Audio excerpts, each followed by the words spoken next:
muncul ya Bapak Ibu ya. Berapa? Oke, baik. Saya mulai. Bismillahirrahmanirrahim. Assalamualaikum warahmatullahi wabarakatuh. Selamat siang Bapak Ibu semua. Terima kasih atas kesempatannya. Pada kesempatan ini saya coba share mengenai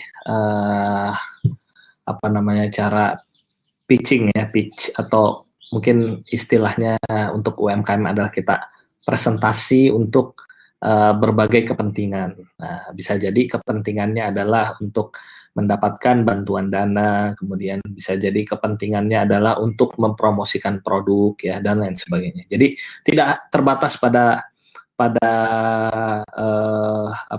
mendapatkan bantuan dari calon investor ya.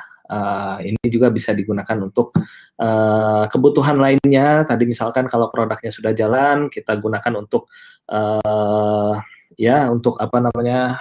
mempromosikan produk ya. Ini juga kita bisa dengan metode-metode yang sama yang kita biasa gunakan di dalam pitching. Oke, sebentar saya cek dulu. Ini sudah ini ya. Oke. Oke, hari ini pembahasan dari saya, kita mulainya dari business plan. Sebenarnya ini sudah saya bahas di pertemuan sebelumnya mengenai bisnis model Canvas. Mungkin saya review sedikit pada hari ini karena ada berkesinambungan antara pitching dengan business plan. Oke, sebentar.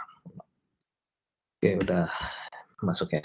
Ya, sekilas pada kesempatan ini saya coba memperkenalkan produk dari Bisa AI ya, yaitu salah satunya adalah Bisa AI Academy. Jadi Bisa AI itu adalah kita suatu startup yang bergerak pada atau dengan misi kita memperkenalkan artificial intelligence dan field lainnya yang berelasi kepada setiap orang melalui webinar, akademi, dan juga workshop. Nah, pada kesempatan ini sebenarnya penyelenggaranya di sini adalah Tupa ya, yang merupakan salah satu produk dari Bisa AI. Juga sama, kita menyelenggarakan webinar. Kemudian saat ini Bapak Ibu sedang menggunakan Bisa Tampil yang telah digunakan lebih dari 150 webinar sejak Mei 2020 sampai dengan sekarang. Nah, saat ini sudah banyak penggunanya, sekitar 30.000 member. Dan ada beberapa webinar yang melibatkan berbagai topik ya. Jika Bapak Ibu berminat untuk jadi presenter di webinar juga dipersilahkan, silakan hubungi panitia seperti itu. Oke, ini ada produk lainnya dari Bisa AI yaitu Bisa AI Academy. Ya, ini mengenai pembelajaran course online tapi terkait artificial intelligence. Saat ini sudah tersedia di Google Play, bisa di-download ya, di App Store juga sudah ada. Oke, sebenarnya ada produk lainnya kita Tupai namanya, namun ini kita belum tersedia di Play Store, segera akan tersedia di Play Store. Ini tujuannya adalah untuk point of sales, mungkin bisnis Bapak Ibu di bidang misalkan penjualan kopi atau misalkan dan lain sebagainya, itu bisa menggunakan aplikasi namanya Tupai untuk point of sales, pencatatan produk, kemudian transaksi dan lain sebagainya. Ini gratis digunakan, tidak ada biaya spesial pun yang dikeluarkan. Tunggu tanggal mainnya, ini sudah soft launching tapi belum muncul ya. Nanti silakan dicek di YouTube-nya atau sosial medianya Bisa AI kapan kira-kira tersedianya. Oke, sekarang kita mulai topiknya pada hari ini. Nah, jadi untuk ya sebenarnya ini sedikit share pengalaman. Saya sudah mulai jualan atau berbisnis itu sejak saya lulus sekolah ya. Bahkan pas sekolah saya udah mulai berbisnis waktu itu. Sebenarnya bisnisnya mulainya adalah bisnis jualan jasa pembuatan aplikasi mobile. Saya mulainya itu dari Kaskus sebenarnya, karena saya Kaskuser dulu tahun 2000, wah udah lama sekali, 2006 2007 itu ya sudah mulai aktif di Kaskus. Kemudian saya melihat peluang di sini, ternyata pada saat itu FJB-nya Kaskus lagi ngetren tuh, banyak sekali yang menggunakan FJB-nya Kaskus pada saat itu. Saya saat ini kurang tahu bagaimana progresnya. Nah, pada saat itu saya melihat banyak yang dijual, jualan apa makanan, kemudian jualan jasa apa. Nah, yang belum banyak digunakan adalah pada saat itu jualan apa namanya jasa pembuatan aplikasi Android. Akhirnya saya publish di sana pada saat itu. Saya publish karena pas banget Android itu keluar 2009-2010 kalau nggak salah ya. Saya mulai belajar ngoding Android pada saat itu. Dulu mungkin Androidnya wah masih apa namanya susah gitu kan. Kalau sekarang mungkin udah mudah. Akhirnya pertama kali dapat project itu dari Kaskus sebenarnya, dari Kaskuser lainnya yang ingin dibuatkan ini ya. Kemudian lama kelamaan ternyata lumayan banyak nih apa namanya yang ingin membuat jasa apa namanya Android gitu kan. Pada saat itu mungkin sekarang sudah banyak kompetitor. Kalau dulu kayaknya wah orangnya itu lagi gitu kan.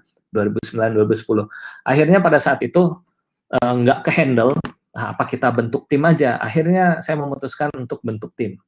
Nah, bentuk timnya dengan teman saya Mas Imam namanya. Nah, pada saat itu kita coba apa namanya ya pitching sana pitching sini untuk mendapatkan bantuan dana untuk menyelenggarakan apa namanya untuk seriusin software house pada tahun 2010 atau saya lupa tahun detailnya tahun berapa. Nah kemudian setelah itu ternyata presentasi ke sana sini gagal ya, gagal banyak yang nggak ini apa nih idenya gitu kan untuk apa manfaatnya untuk apa. Nah ternyata pada saat itu mungkin belum ngetren gitu. Nah, sehingga mungkin banyak ditolak. Mungkin saat ini kalau presentasi mobile apps ya mungkin diterima ya karena saat ini semua orang sudah beralih ke mobile apps. Nah, jadi singkat cerita presentasi ke sana kemari nggak berhasil. Kemudian berhasilnya malah di kampus sendiri di kampus UI 2013 ada kesempatan pada saat itu adalah kalau nggak salah namanya adalah UI Youth Kreatif. Jadi setiap apa namanya peserta itu kalau punya ide bisnis dan idenya itu diterima oleh kampus pada saat itu akan didanai sekian gitu, saya lupa nominalnya, akan didanai untuk mengembangkan produknya dan jualan. Akhirnya saya belajar ketika saat itu beli buku di Gramedia dan juga tanya-tanya ke teman yang sudah berhasil startupnya.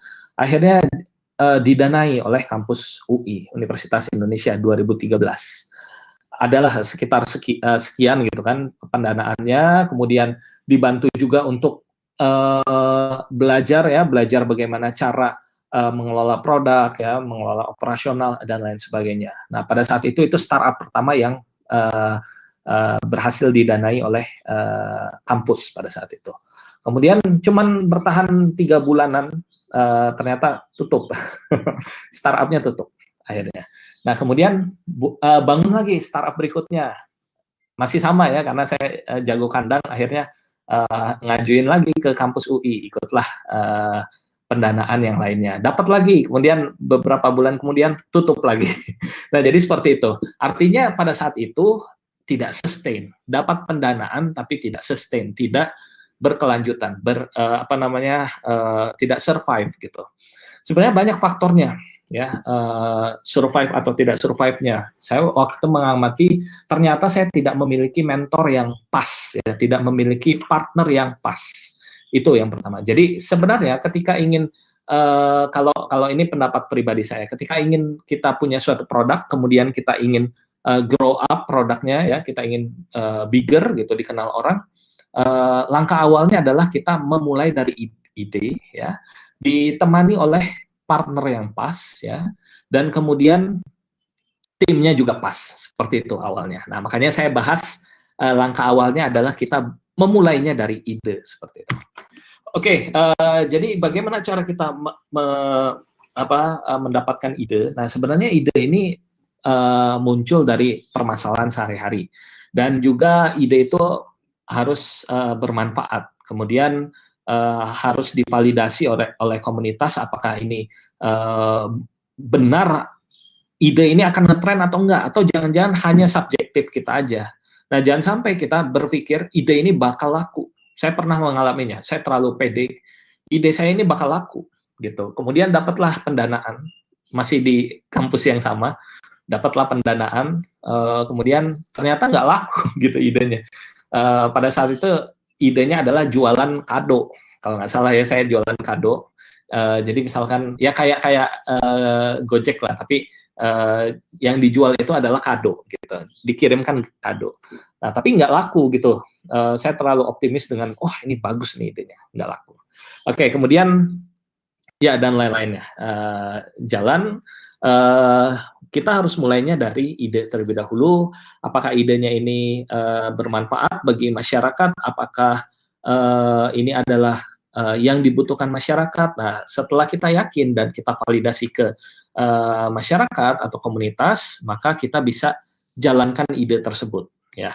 Nah, untuk menjalankannya pasti kita perlu yang namanya resource ya.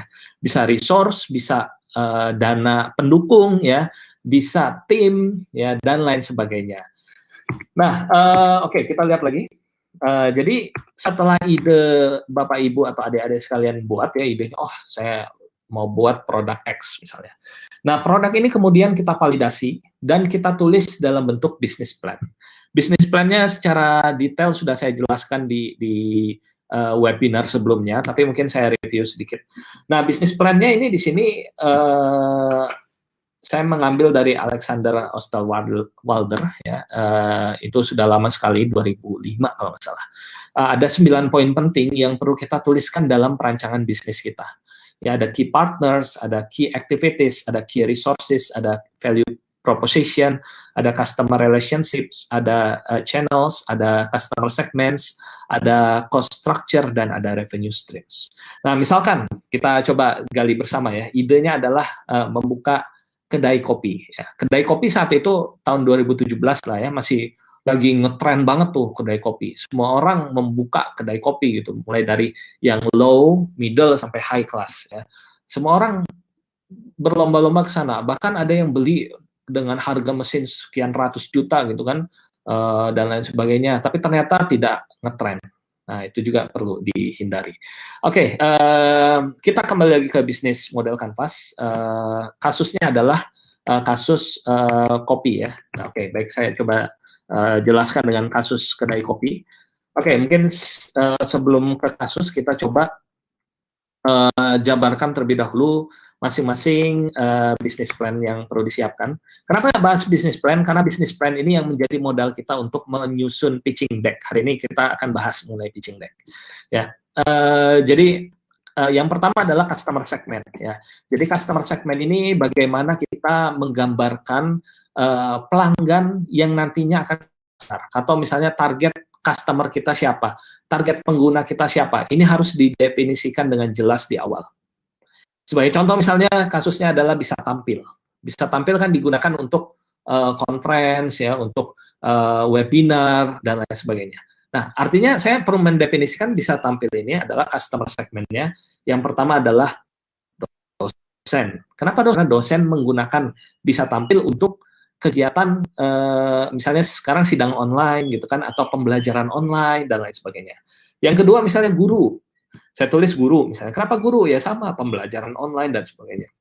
Yang ketiga adalah employee di dalam suatu perusahaan, atau misalkan perusahaan tertentu. Nah, ini juga bisa kita tuliskan customer segmentnya. Nah, biasanya customer segment ini perlu kita definisikan demografinya. Demografinya misalkan pria atau wanita usia sekian sampai sekian gitu kan, dengan minatnya ini dan sebagainya. Sebagai contoh misalnya kalau bisa AI, berarti targetnya adalah pria atau wanita usia 18 sampai 24 tahun dengan minat mengenai artificial intelligence. Kemudian tupai. Tupai adalah pria atau wanita dengan minat terhadap bisnis atau UMKM dengan usia 18 sampai 30 tahun. Nah, seperti itu. Kita definisikan segmentasi dari customer yang ingin kita sasar di dalam bisnis kita. Oke, yang kedua adalah value proposition. Nah, hal ini yang paling penting nanti dimasukkan ke dalam pitching deck kita. Kenapa value proposition penting? Karena inilah yang membedakan bisnis yang akan kita bangun dengan bisnis-bisnis lainnya. Harus ada value-nya. Jangan sampai kita itu hanya followers yang mengikuti, tidak ada inovasinya, seperti itu.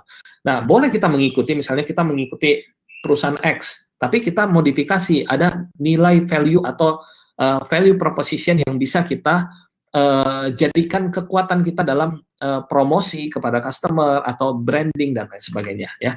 Jadi di sini adalah value proposition. Contoh misalnya, kenapa menggunakan bisa tampil? Karena bisa tampil murah digunakan. Berikutnya adalah bisa tampil ini misalkan bisa diakses melalui Android ataupun iOS. Nah, itu seperti itu, value propositions. Nah, berikutnya adalah channel.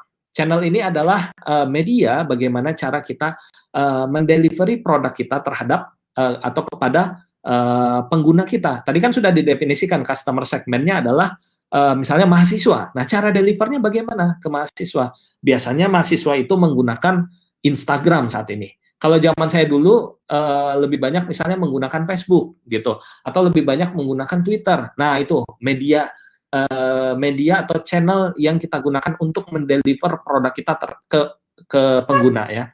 Atau bisa jadi channel lainnya misalkan untuk menjangkaunya kita gunakan media promosi misalnya dengan SEO ya, dengan word of mouth ya, EWOM sekarang lagi terkenal dan lain sebagainya. Nah, jadi ini channel perlu kita definisikan di dalam bisnis model Canvas kita ya, yang nantinya akan kita susun untuk pitching deck kita seperti itu. Berikutnya adalah customer relationship ya, atau bagaimana cara kita menjaga hubungan dengan pelanggan. Nah, ini paling penting karena gini, menurut teori ya, teorinya saya dulu belajar manajemen dari bukunya Stephen Robin itu bahwa ketika kita mengakuisisi suatu atau pelanggan ya, mengakuisisi itu mungkin buat kita mudah gitu. Tapi bagaimana cara kita mempertahankan customer kita, itulah tantangannya. Nah, sehingga yang perlu kita perhatikan di sini bukan hanya how to acquire the customer, but also we have to learn how to retention ya. Jadi retention terhadap customer kita. Bagaimana nih cara mempertahankan pelanggan kita. Nah, itu perlu kita pikirkan di dalam customer relationship.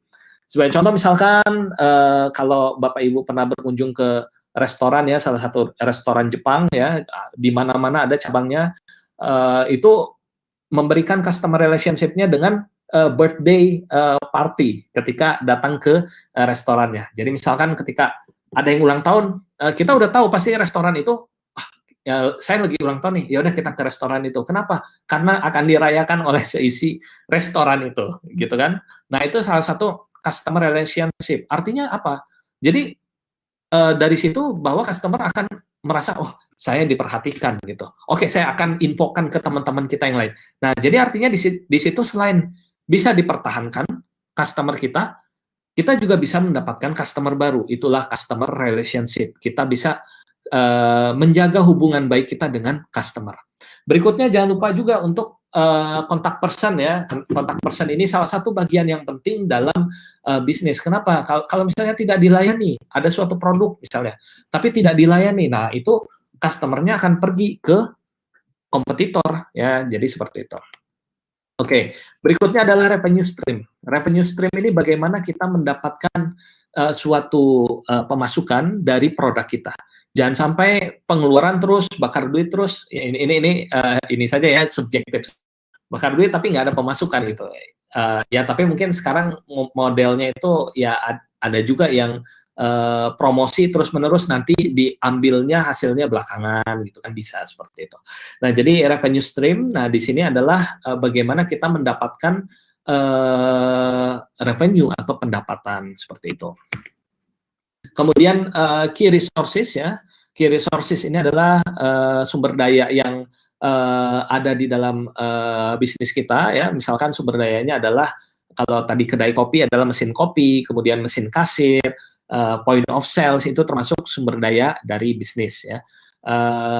Ini sedikit promosi, Tupai menyediakan point of sales gratis ya. Silakan disimak ya di channelnya Bisa AI, ada point of sales dari Tupai itu gratis, bisa digunakan untuk UMKM ya, seperti itu.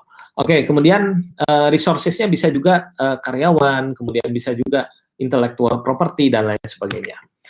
Berikutnya adalah activities. Activities adalah kegiatan ya, aktivitas yang dilakukan agar bisnis modelnya ini bekerja ya. Misalnya aktivitasnya kalau kedai kopi menjual kopi dan lain sebagainya.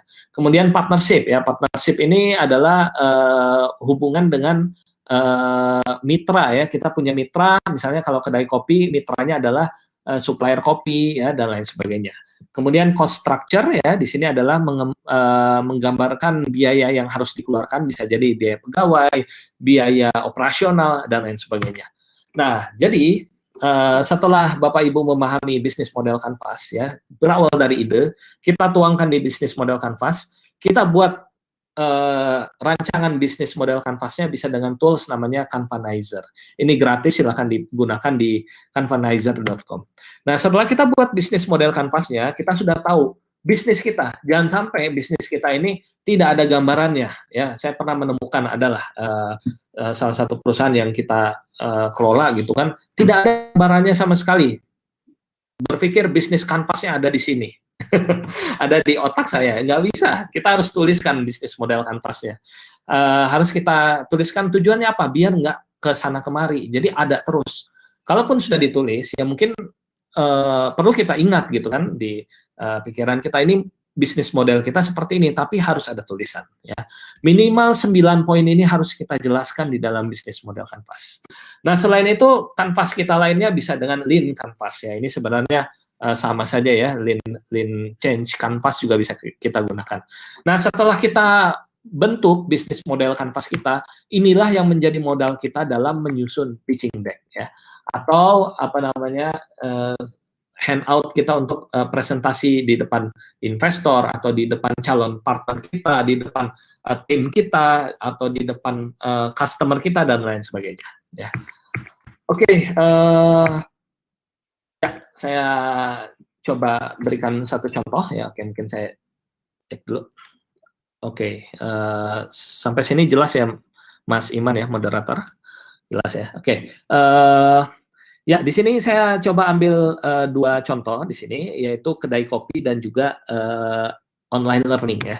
Oke, yang pertama saya mau bahas mengenai online learning. Nah, setelah tadi kita mengetahui ada 9 poin di dalam bisnis model Canvas ya, ide yang sudah kita kita gali, kemudian kita tuliskan dalam bisnis model Canvas seperti ini contoh misalnya. Ini judulnya adalah membuat aplikasi online learning contoh misalnya. Nah, di sini saya tulis customer segment saya adalah usia 18 sampai 24 tahun. Kemudian berikutnya adalah tertarik di bidang AI dan data science. Berikutnya adalah customer relationship-nya yaitu melalui birthday dan promo. Kemudian channelnya melalui Instagram, Facebook, SEO, dan lain sebagainya. Value proposition-nya itu melalui online learning ini dibandingkan kompetitor, misalkan murah, ya, kualitasnya bagus, dan lain sebagainya. Kemudian melalui key activities ini yang dikerjakannya adalah jasa online course, kemudian resources-nya guru, kemudian PC, intellectual property, dan lain sebagainya. Kemudian partners-nya ini ada payment ya, payment gateway, kemudian ada guru ya, ada instansi dan lain sebagainya. Nah, ini semua ditulis di dalam bisnis model Canvas ya, seperti itu. Nah, kemudian oke, baik, setelah itu saya coba gali lagi, kasusnya adalah coffee shop. Ini ada coffee shop kita di daerah Kota Bandung. Ini namanya adalah Tandus Coffee Shop ya. Ini kita definisikan misalnya aktivitasnya misalnya menjual varian minuman ya berjenis kopi, tea, dan minuman lainnya, kemudian event tertentu ya, kemudian acara-acara dan lain sebagainya. Ini aktivitas penjualannya seperti ini. Kemudian berikutnya adalah resource yang dibutuhkan, misalkan ada mesin kopi, ada mesin minuman, ada point of sales ya, ada barista ya dan lain sebagainya. Bahan minuman. Nah, ini kita tulis ya. Setelah itu kita tuliskan lagi bagaimana value proposition-nya. Di sini contohnya adalah kita melakukan packaging ya. Jadi dengan packaging ini kita bisa kemas yang mungkin harganya kalau dijual di tempat itu Rp5.000 sampai Rp10.000. Dengan packaging yang menarik bisa jadi Rp50.000. Bisa nggak seperti itu? Bisa ya. Banyak produk yang mungkin Bapak Ibu beli yang harganya Rp50.000, misalnya kopi harga Rp50.000 sampai Rp100.000, ternyata bahan dasarnya hanya Rp10.000. Atau bahkan bahan dasarnya ada hanya 1.000 sampai 2.000 rupiah. Ada seperti itu Bapak Ibu. Ya, jadi itu ya value proposition. Bagaimana kita, contohnya adalah bagaimana kita mengemas ini menjadi menarik sehingga ini value-nya gitu. Dengan packaging yang menarik kita bisa mengimprove beberapa komponen lainnya seperti revenue dan lain sebagainya. Oke. Berikutnya adalah ini contohnya value-nya adalah ini murah gitu. Ini contoh misalnya di Tandus itu semua minuman 5.000. Untung nggak ya? Alhamdulillah gitu, bisa untung juga. Seperti itu. Kemudian channel. Nah, bagaimana kita menjangkau customer?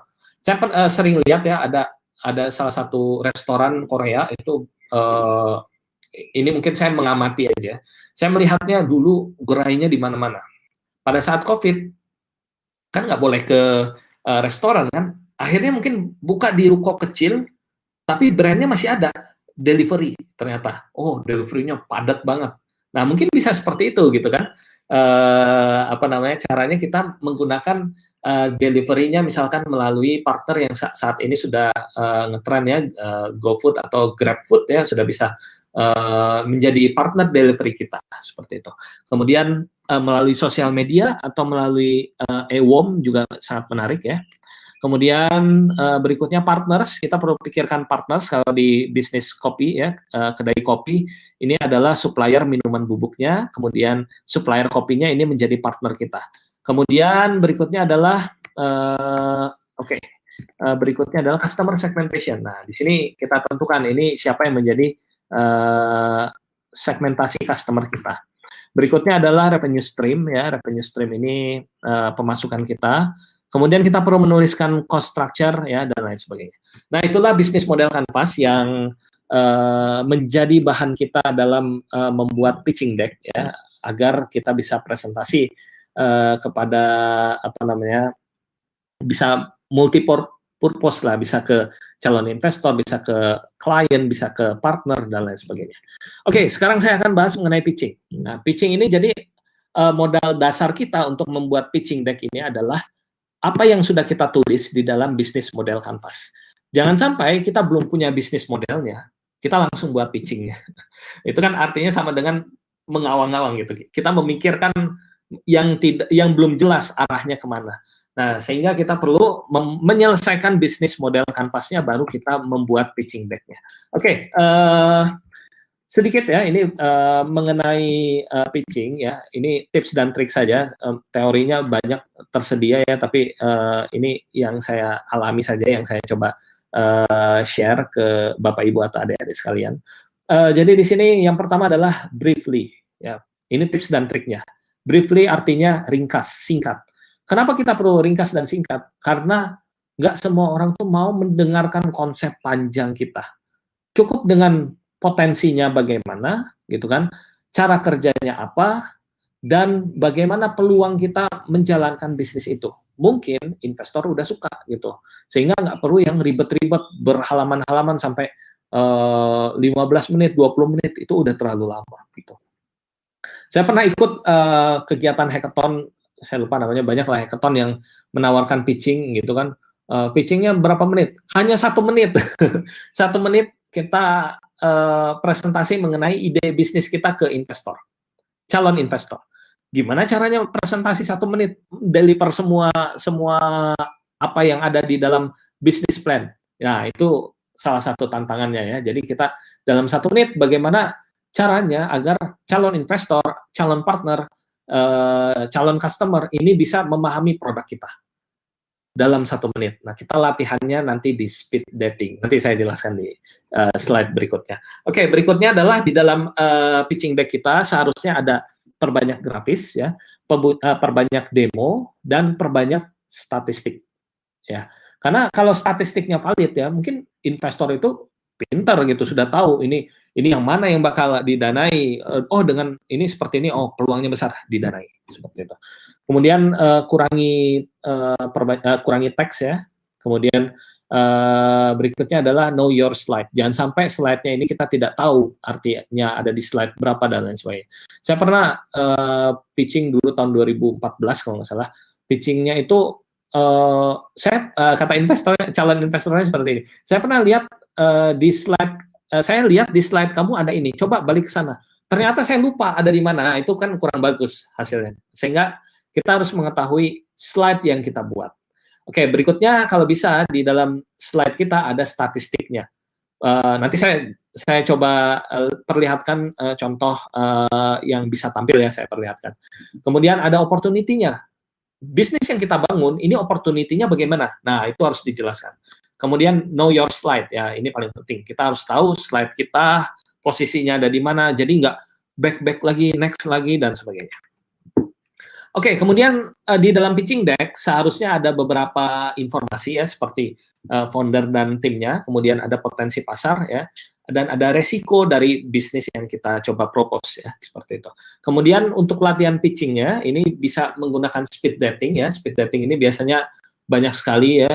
Sebagai contoh saya infokan ada namanya Bandung Digital Ferry ya.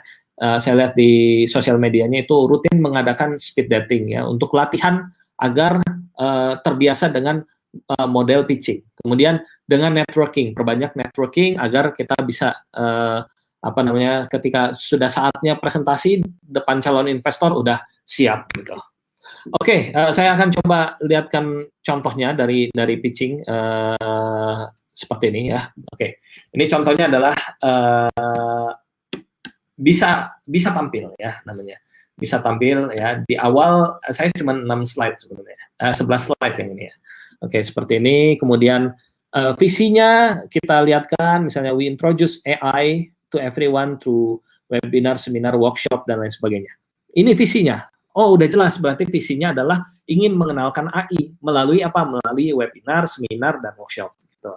Berikutnya adalah ini statistik yang tadi saya bilang, sebaiknya ada statistik ya. Nah ini, oh ternyata penggunanya udah sekian, digunakan oleh apa, dan lain sebagainya. Atau misalkan bisnis baru, peluangnya bisa kita taruh statistiknya. Peluangnya bagaimana? Misalkan gini, online course. Peluangnya adalah di era new normal ini banyak yang belum beroperasional, sehingga perlu diadakan namanya online course dan lain sebagainya. Nah, itu bisa dimasukkan. Berikutnya adalah ini mengenai produknya. Ini servisnya yang kita propose di tampil seperti ini ya. Kemudian mengenai video conference-nya, flow-nya perbanyak dibandingkan dengan teks. Nah, sehingga kalau flow-nya sudah menarik, oh ini akan di-skip aja gitu. Oh, ini udah oke, udah jelas. Dan kita jelaskan juga klien kita, atau misalnya pangsa pasarnya dan lain sebagainya. Ya, kemudian ini pasnya bagaimana ya, kalau belum ada pas produk kita, misalkan kita bisa masukkan juga targetnya bagaimana dan lain sebagainya ya. Nah, jadi seperti itu, simple gitu. Dalam 1 menit kita bisa presentasi gitu. Walaupun 11 slide, 1 menit sudah cukup untuk merepresentasikan keseluruhan bisnis kita. Lebih baik lagi jika apa yang kita tulis di dalam bisnis model Canvas kita petakan di dalam pitching deck kita seperti itu. Ya, oke. Terakhir ini saya coba ini terakhir mengenai AI Academy. Oke, ini juga simple, hanya 9 halaman ya saya buat. Nah, ini misalkan sama, mulai dari visinya dulu, produk yang di offernya apa ya. Ini contoh produknya, aplikasinya, ini fitur-fiturnya, kemudian ada apa aja yang kelebihannya dan lainnya. Jadi tidak berhalaman-halaman. Hanya singkat tapi bisa merepresentasikan keseluruhan bisnis model kita seperti itu. Oke, itu saja yang bisa saya sampaikan. Terima kasih atas perhatiannya. Mohon maaf jika ada kesalahan kata.